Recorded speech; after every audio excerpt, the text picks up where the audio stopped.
Welcome students.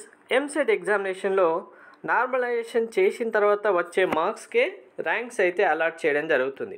First మనకు normalisation process ఏంటి, ఈ నార్మలైజేషన్లో ఎలా మార్క్స్ అనేవి క్యాలిక్యులేట్ చేస్తారనేది మీకు ఎగ్జాంపుల్తో సహా ఈ వీడియో ద్వారా క్లారిటీగా వివరిస్తాను. మీకు అందరికీ ఇంకా నార్మలైజేషన్ ప్రాసెస్ ఏంటి, మీ యొక్క మార్క్స్ ఇంక్రీజ్ అవుతాయా డిక్రీజ్ అవుతాయా అనేది కూడా ఈ ఎగ్జాంపుల్ ద్వారా అర్థమైపోతుంది.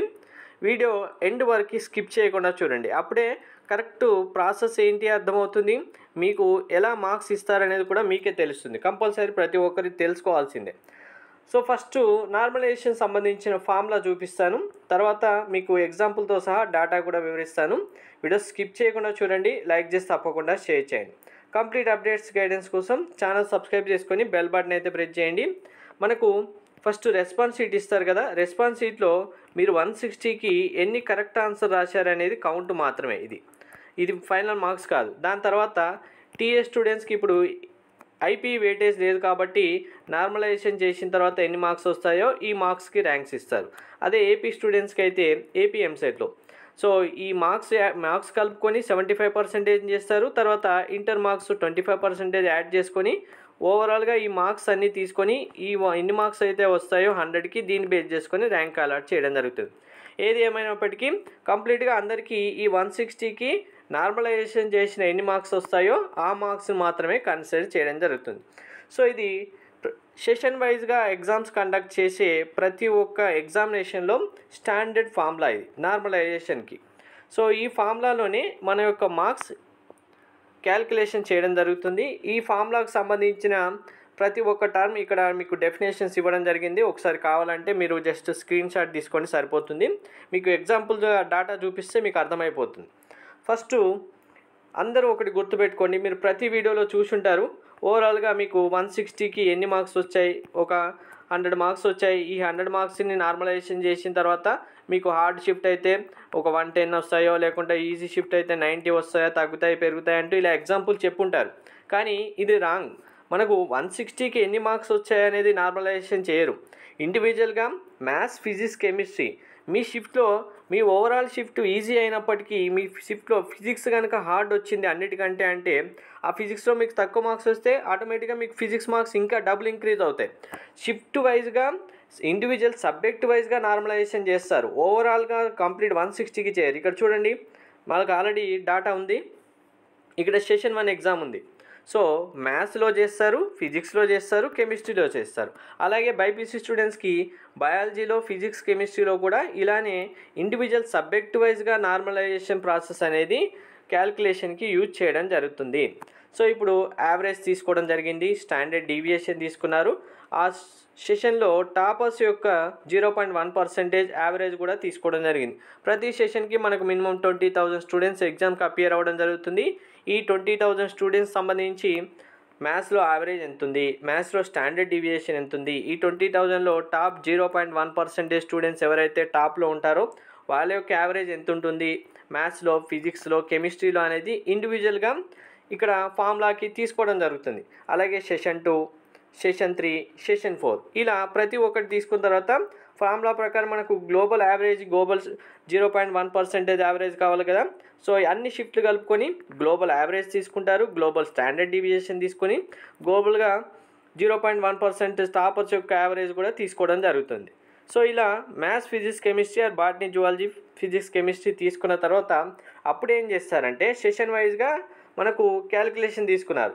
నెక్స్ట్ ఫార్ములాలో ఇండివిజువల్ సబ్జెక్ట్ వైజ్గా మార్క్స్ పుట్అప్ చేస్తూ ఇప్పుడు స్టూడెంట్ యొక్క మ్యాథ్స్, ఫిజిక్స్, కెమిస్ట్రీ మార్క్స్ ఉన్నాయి కదా. సో ఇప్పుడు ఫస్ట్ ఒక ఎగ్జాంపుల్ చూడండి, ఇది టేబుల్ 1. స్టూడెంట్స్కి యాక్చువల్గా మ్యాథ్స్లో ఫస్ట్ 0 నుంచే స్టార్ట్ చేద్దాం, మీకు అర్థమైపోతుంది.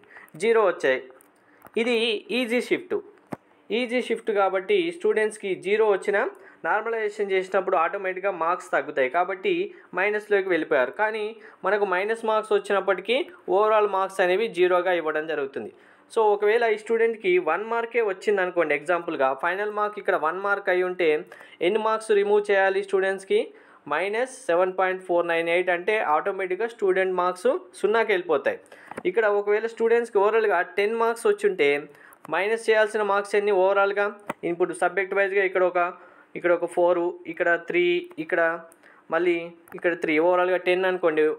కంబైన్డ్గా ఎన్ని మైనస్ అయిపోతాయి? 7 మైనస్ అయిపోతే ఓన్లీ 3 మార్క్సే ఫైనల్లో ఉంటాయి. ఇక్కడ చూడండి స్టూడెంట్స్కి 8 మార్క్స్కి నార్మలైజేషన్ తర్వాత 3 మార్క్స్ అయిపోయాయి మ్యాథ్స్లో. సో మ్యాథ్స్ చాలా ఈజీ వచ్చింది కాబట్టి అప్పుడు ఇక్కడ 8 మార్కులు వస్తాయి మీకు. ఇది ఏంటి, రెస్పాన్స్ షీట్లో మీ కౌంటు మ్యాథ్స్లో 8 ఉంటే నార్మలైజేషన్ చేసిన తర్వాత 3.857 వస్తాయి.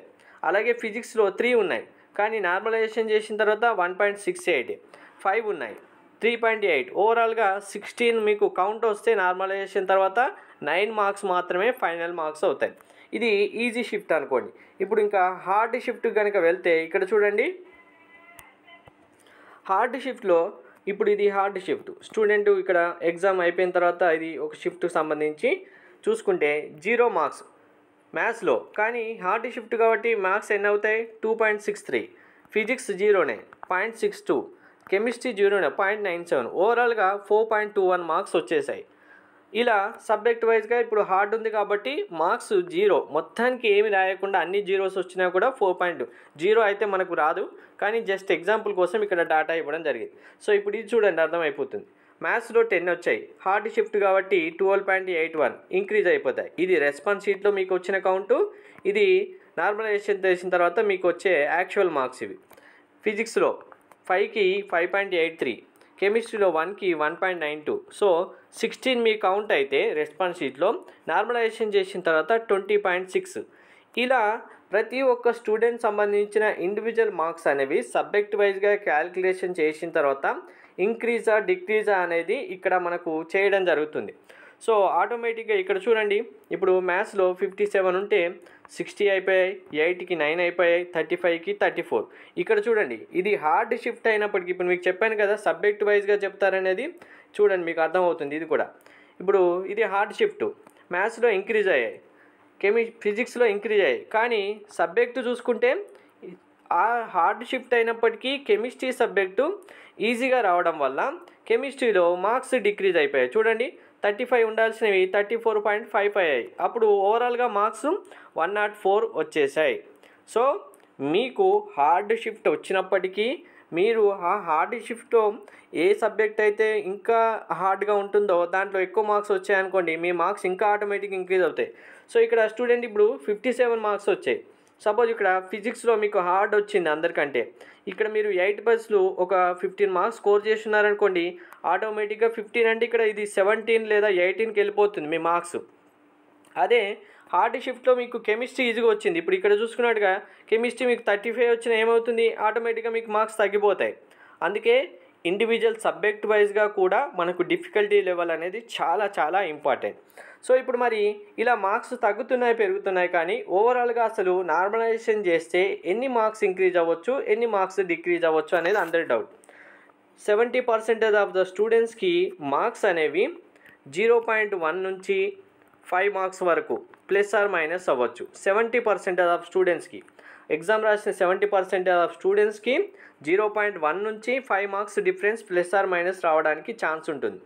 సో మిగిలిన 30%కి ఏమవుతుందనేది కూడా చెప్తాను. అంటే మీ మార్క్స్ +5 అవ్వచ్చు, -5 అవ్వచ్చు, +0.1 అయినా అవ్వచ్చు, -0.1 అయినా అవ్వచ్చు. మీ షిఫ్ట్లో ఉన్న ఇండివిజువల్ సబ్జెక్టు హార్డ్నెస్ లేదంటే డిఫికల్టీ ఈజీ బట్టి డిసైడ్ అవుతుంది. సో ఇంకా మిగిలిన 30% స్టూడెంట్స్కి మిరాకిల్సే జరుగుతాయి. ఎందుకంటే మనకు లాస్ట్ ఇయర్ చూసుకుంటే హైయెస్ట్ 16 మార్క్స్ యాడ్ అయ్యాయి నార్మలైజేషన్ తర్వాత. సో లాస్ అయిన స్టూడెంట్స్ యొక్క మార్క్స్ 12 మార్క్స్ లాస్ అయ్యారు నార్మలైజేషన్ తర్వాత. ఈ 30% స్టూడెంట్స్కి ఇంకా అది అదృష్టమో దురదృష్టమో పడుతుంది. కంపల్సరీగా మార్క్స్ మ్యాక్సిమం మనకు లాస్ట్ ఇయర్ 16 వరకు యాడ్ అయ్యాయి కాబట్టి మీకు ఇంకా ఈ 5 అనేది కాదు, 8 అయినా అవ్వచ్చు, 10 అవ్వచ్చు, 12 అవ్వచ్చు, 15 అవ్వచ్చు, ఎంతైనా అవ్వచ్చు.